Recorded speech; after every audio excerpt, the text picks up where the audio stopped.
Friends, சத்துவாச்சாரில் இருக்கக்கூடிய send Joseph சர்ச்சோட புகைப்படங்கள் மற்றும் வீடியோக்களை தான் நீங்கள் பார்த்துட்ருக்கீங்க ஃப்ரெண்ட்ஸ்.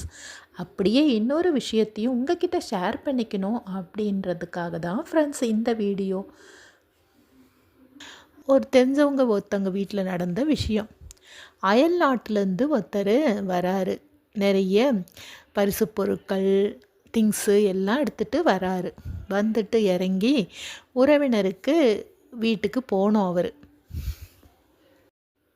உறவினர் வீட்டுக்கு போனோம் அப்படின்றதால உறவினருக்கு கால் பண்ணி, இது மாதிரி நான் இந்த இடத்துக்கு வந்திருக்கேன், கொஞ்சம் என்னை பிக்கப் பண்ணிக்க முடியுமா அப்படின்னு கேட்குறாரு.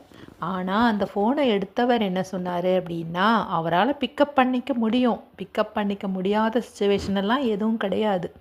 ஆனால் என்ன சொல்கிறாருன்னா, இல்லை நான் வேறு ஒரு வேலையில் பிஸியாக இருக்கேன், நீங்கள் ஆட்டோ பிடிச்சிட்டு வந்துடுங்க அப்படின்னு சொல்கிறாரு. ஆட்டோ பிடிச்சிட்டு வர்றது அவருக்கு தெரியாதா என்ன? இப்படியெல்லாம் ஒரு சிலர் பொருட்கள் மீதும் இதன் மீதும் கவனமாக இருக்காங்களே தவிர்த்து, மனுஷர்கள் நமக்காக இவ்வளோ தூரம் தேடி வந்திருக்காங்களே, அவங்கள நம்ம போய் பிக்கப் பண்ணணும், அந்த மாதிரி எண்ணமற்றவர்களாக இருக்கிறார்கள். உங்களில் யாருக்காவது இந்த அனுபவம் இருக்கா நண்பர்களே? பொருட்கள் மீது அதிக பற்று கொள்ளாமல் மனிதர்கள், மனிதநேயம் அதன் மீது பற்று கொண்டவர்களாக இருந்தால் ரொம்ப நல்லது. மனசுக்கும் சந்தோஷமாக இருக்கும், நிறைவாகவும் இருக்கும். உங்கள் அனுபவங்களையும் கமெண்ட்டில் சொல்லிவிடுங்க.